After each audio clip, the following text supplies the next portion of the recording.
Hello guys, good morning to all of you. आज हम subject verb agreement में एक महत्वपूर्ण नियम को पढ़ने जा रहे हैं और वो महत्वपूर्ण नियम क्या है,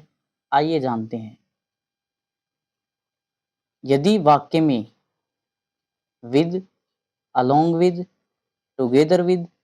या एज वेल एज आदि आए तो, या फिर हो सकता है कि वाक्य है जो with, along with, together with, as well as से जुड़ा हुआ हो, तो हम जो हेल्प वर्ब है या अपनी मुख्य क्रिया है वो हमेशा प्रथम सब्जेक्ट के अनुसार लगाते हैं, अर्थात पहले वाक्य के सब्जेक्ट के अनुसार लगाते हैं। जैसे कि for example, my parents as well as I unhappy. यहाँ पे वाज और वर्ब में से अपने को चयन करना है कि यहाँ पे सुटेबल वर्ब जो हेल्पिंग वर्ब है वो कौन सी आएगी। हमने यहाँ देखा कि खालिस्तान से पहले सब्जेक्ट यहाँ आई है, आई के अनुसार यहाँ पे वाज हेल्प वर्ब आनी चाहिए।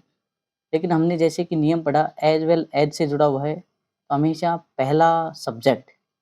और जो पहला सब्जेक्ट है वो माई पेरेंट्स है, इसलिए यहाँ पे वर्ब है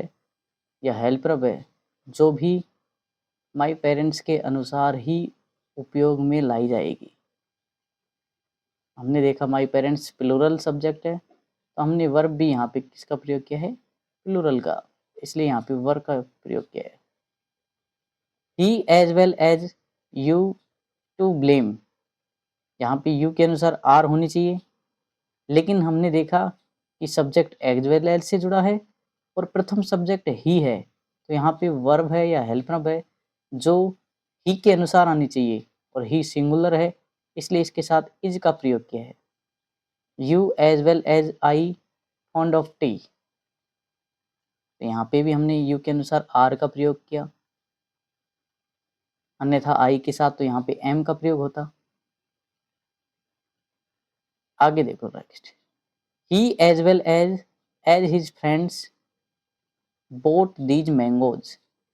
यहाँ पे प्रथम सब्जेक्ट ही है, तो ही के अनुसार हमने इस्तेमाल हैज का किया, क्योंकि ही सिंगुलर है तो यहाँ पे वर्ब भी सिंगुलर होगी, तो हमने यहाँ पे हैज और हैव में से जो हेल्प वर्ब है वो हैज का प्रयोग किया।